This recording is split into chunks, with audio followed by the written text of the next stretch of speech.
Tout sourire dans la tribune, Jovanovic suspendu est le principal absent de ce premier test match. Jovanovic remplacé ce soir par De Camargo. À Anderlecht, tout le monde est au poste. Pas de ronde d'observation. Après 70 secondes, déjà la première grosse occasion avec ce tir de Kartsela. Dévié par Skollen, Dalma lui trouve le montant. Le ton est donné, le Standard met tout de suite la pression.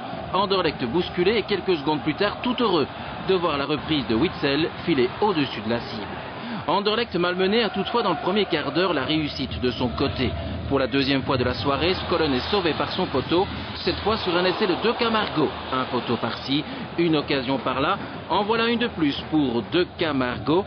Le Standard est maître du jeu mais ne parvient pas à marquer.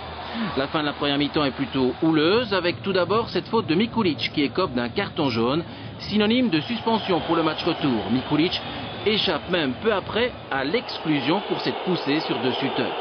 Peu avant le repos, les Anderlechtois crient au pénalty, mais l'arbitre a raison. Il a bien vu la simulation de Jelle Van Damme qui aurait pour cela dû recevoir un carton jaune. C'est 0-0 au repos.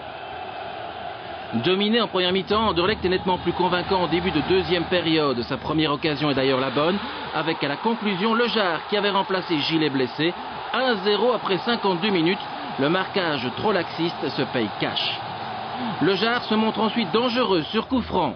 C'est cadré, mais pas assez appuyé, pas de 2-0 donc.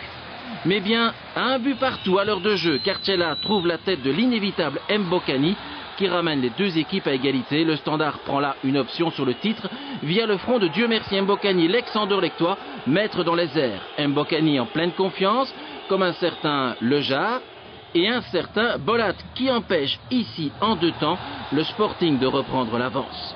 La fin de match est marquée par la nouvelle faute de Mikulic sur De Sutter. Cette fois, il ne va pas échapper à l'exclusion. À 10 contre 11, le Standard va tenir bon et c'est avec un avantage psychologique et mathématique que les Liégeois vont aborder le match retour dimanche prochain à Sclessin.